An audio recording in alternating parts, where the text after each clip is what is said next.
Olá, amigos de Ideal Espírita, bem-vindos a mais uma reflexão espírita do dia.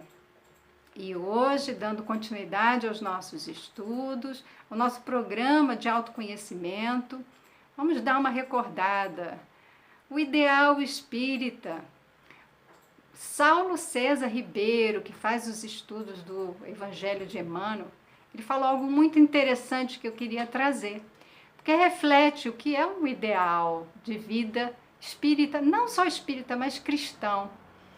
Nós deveríamos mudar o nosso padrão de vida para o padrão de vida do Cristo. Isso me fez lembrar as obras de Pedro de Camargo, Vinícius, era o pseudônimo, Em Busca do Mestre, Em Torno do Mestre, O Mestre na Educação, tantas obras muito interessantes para nos lembrarmos de que Jesus é o nosso mestre e guia.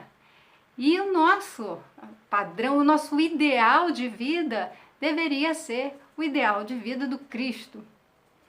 Daí o Espiritismo ser mais que um código de conduta, mas ser um instrumento para despertar a nossa consciência. Por isso que nós falamos do ser espiritual, porque o primeiro passo é despertar a consciência para quem somos. Somos seres espirituais. Então, o que é o espírito? Nós já vimos que o espírito é o princípio inteligente. E esse princípio inteligente também é chamado de átomo primitivo, átomo primordial, elemento inteligente universal, porque ele é uma emanação de Deus. E o que é Deus? Questão número 1 do Livro dos Espíritos. Ele é a inteligência suprema, causa primária de todas as coisas. De Deus emana, do seu psiquismo, do seu amor, emana todas as coisas. Então, não por acaso, dessa inteligência suprema, a sua criação é um princípio inteligente.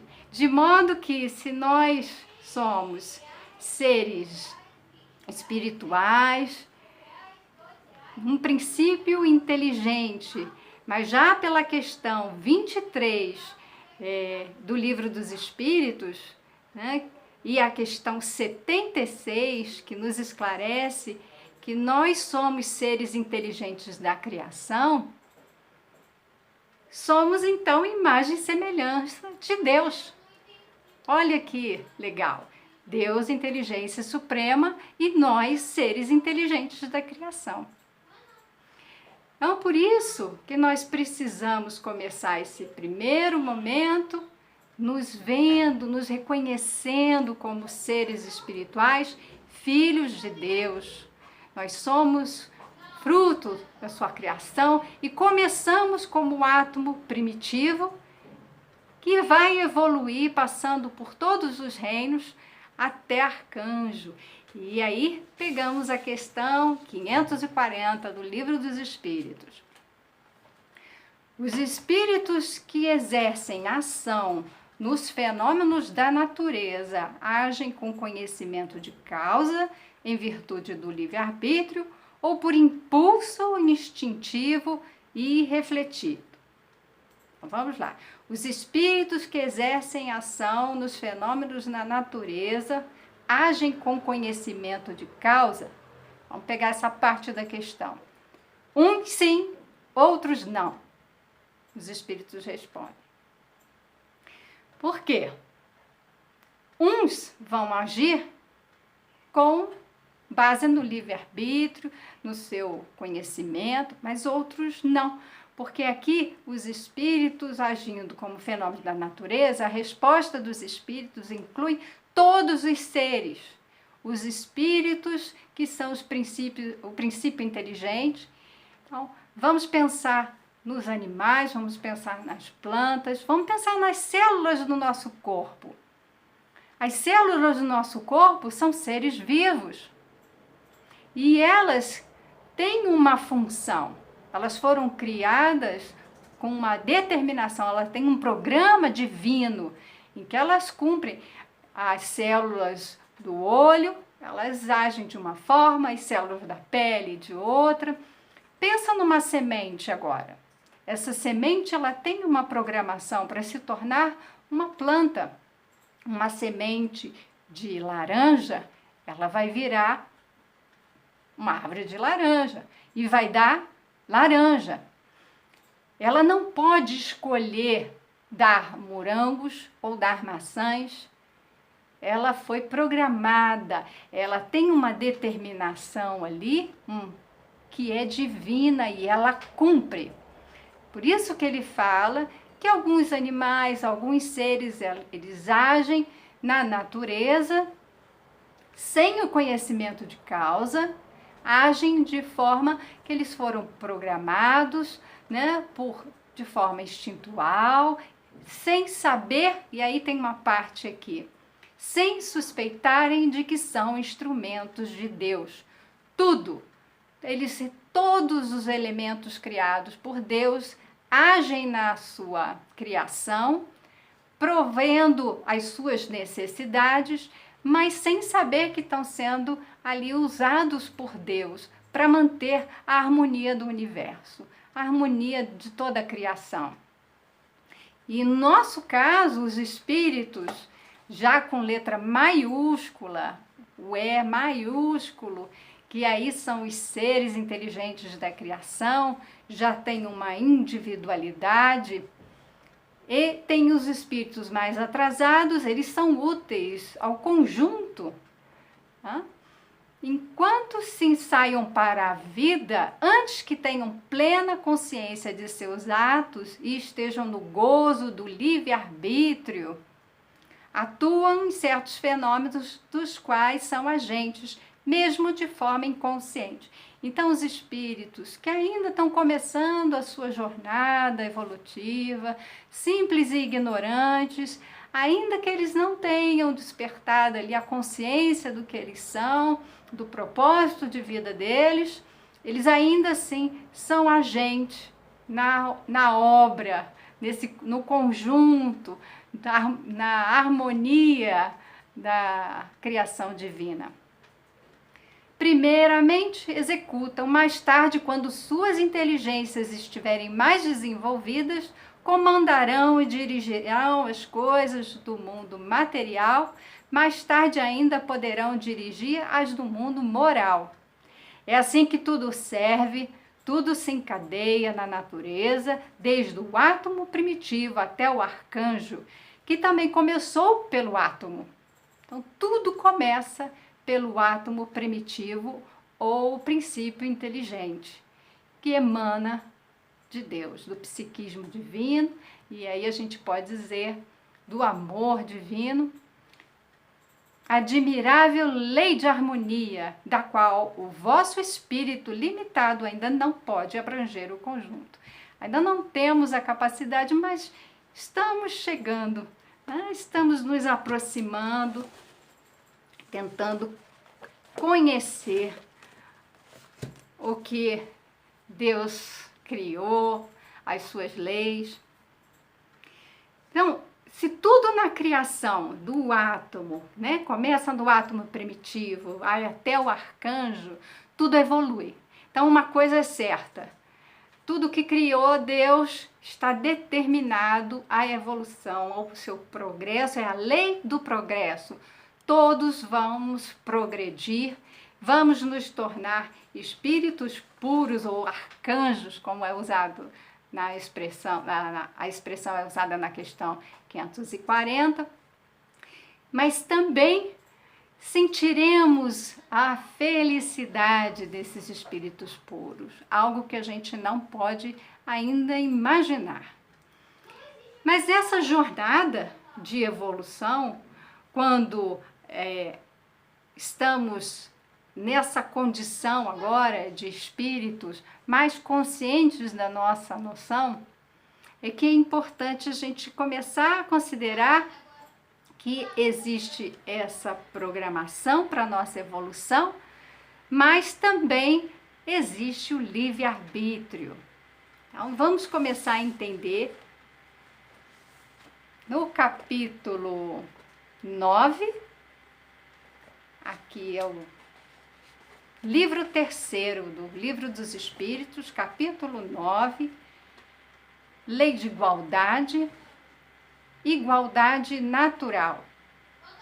Questão 803. Todos os homens são iguais perante Deus? Entenda que homem como todos os seres humanos. Sim, todos tendem para o mesmo fim. E Deus fez suas leis para todos.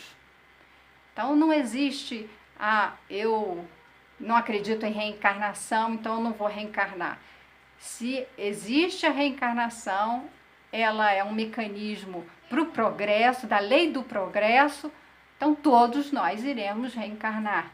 Então, o que é da lei divina, nós iremos passar por ela, nós iremos experimentar, ser submetido às suas leis.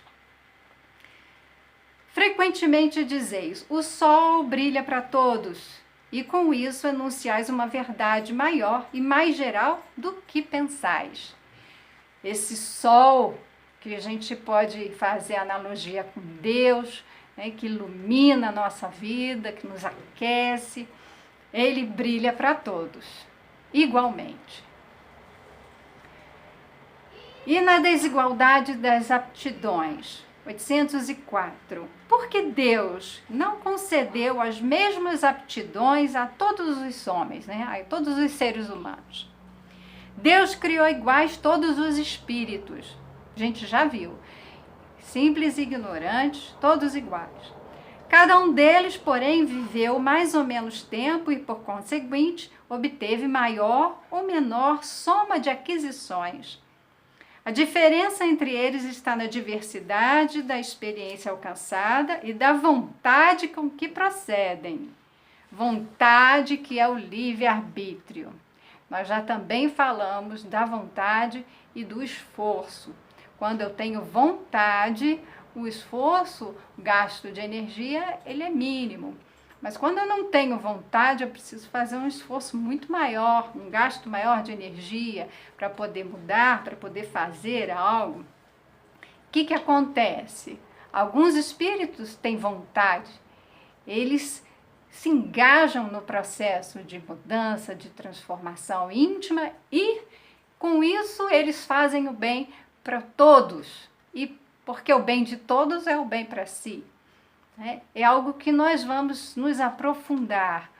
O ser espiritual, com a consciência de que ele é um ser espiritual, que ele vai seguir os passos de Jesus, ele entende que o que ele possui é o que ele dá. Eu só tenho amor se eu dou amor. Eu só tenho a bondade se eu faço bem.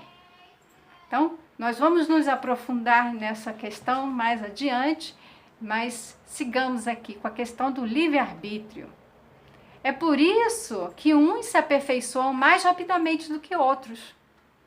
Porque outros não têm vontade, precisam fazer esforço, não querem fazer o esforço e se acomodam numa vida e culpam os demais pelos seus próprios equívocos. Então ali ele vai se atrasando no processo evolutivo, embora todos nós iremos progredir. Quando uns avançam mais, outros nem tanto, é o que nos dá, essa situação nos dá aptidões diversas. A variedade de aptidões é necessária, a fim de que cada um possa concorrer para a execução dos desígnios da providência, no limite do desenvolvimento de suas forças físicas e intelectuais.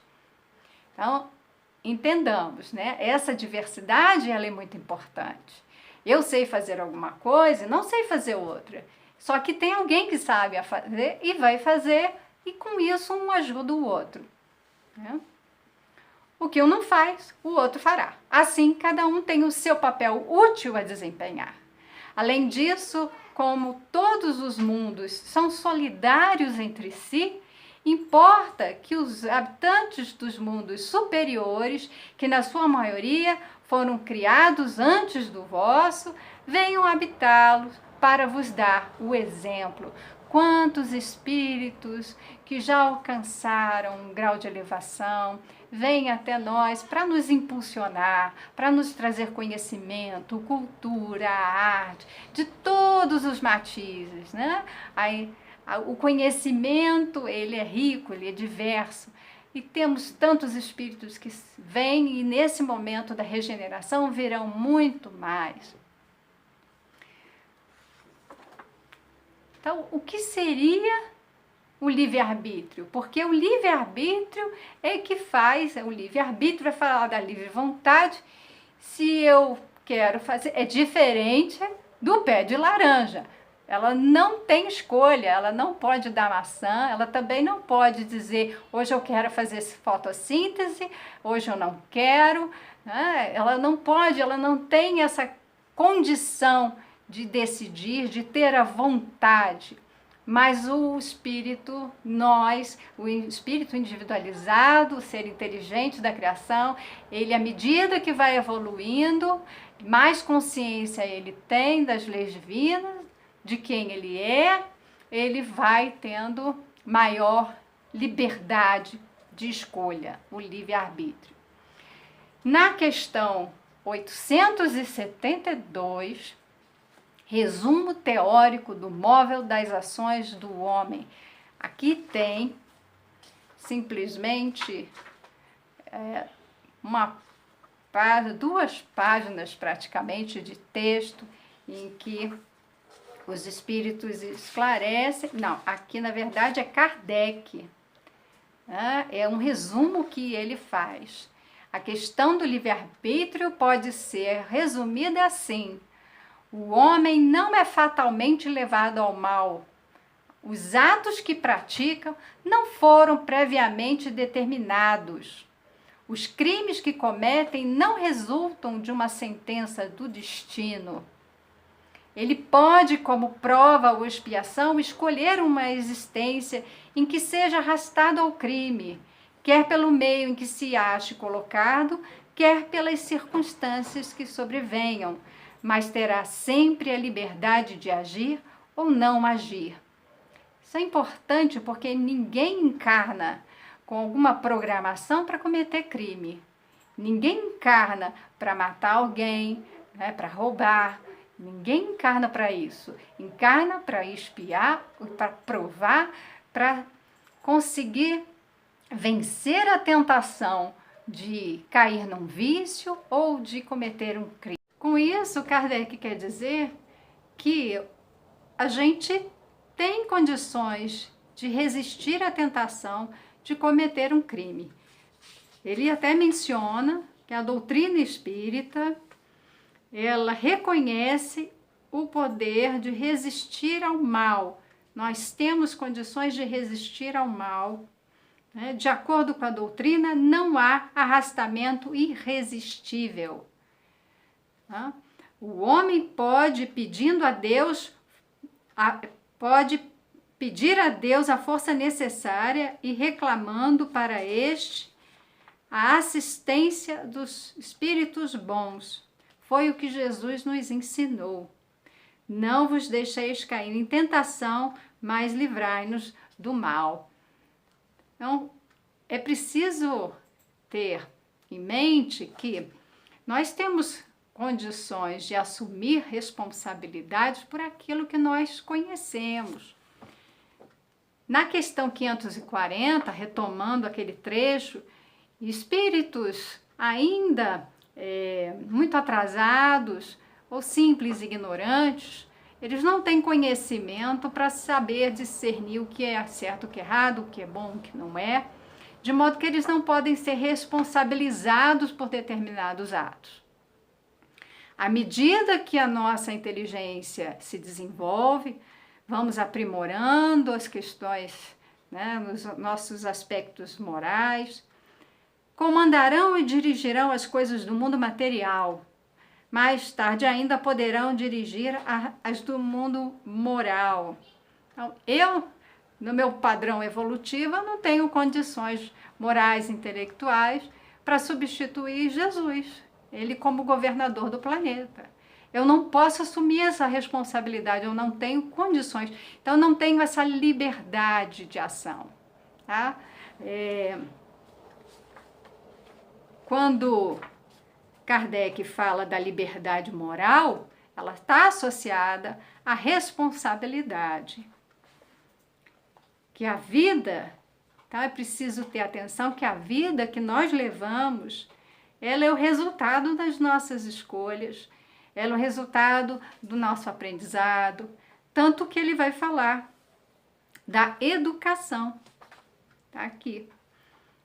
Cabe à educação combater essas más tendências e ela o fará de maneira eficiente quando se basear no estudo aprofundado da natureza moral do homem.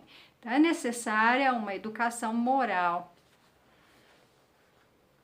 Então, para falarmos de liberdade, livre vontade, livre escolha, né, nós temos que entender que é na medida que nós temos consciência das coisas e de quem somos. Isso eu lembro muito quando eu tive que dar a chave de casa na mão do meu filho, para ele ir para a escola sozinho. Então, isso só é possível quando eu sei que ele tem ali conhecimento, ele pode se responsabilizar por isso. Ele tinha idade, conhecimento, maturidade suficiente para fazer o percurso para a escola sozinho, que ele já conhecia o caminho, já sabia os cuidados que ele tinha que ter na escola, o cuidado para guardar a chave. Então, eu dei para ele a possibilidade e ele podia ali, com essa liberdade que foi dada para ele, junto com a responsabilidade, assumir, por exemplo, se ele perder a chave de casa. Então, ali ficou sobre a guarda dele, a responsabilidade dele. Se ele pegar a chave e der para outra pessoa, ele está agindo com consciência pela liberdade dele. É nesse sentido que nós temos a nossa liberdade, o livre-arbítrio, livre-vontade, ela ainda é limitada à nossa possibilidade de responder, de assumir as consequências dos nossos atos. Né? Então, é com essa reflexão, né, pensando que somos seres espirituais, que fazemos escolhas de acordo com a medida que nós vamos evoluindo intelectual e moralmente. Se eu tenho condições, então, de responder pelos meus atos, agora eu tenho que escolher o que eu quero para mim e o que eu quero para o mundo, porque o que eu faço, as minhas escolhas determinam a minha vida e afeta a vida de outras tantas pessoas. Então é o que eu tinha para hoje. Muita paz a todos, fiquem com Deus e até a próxima.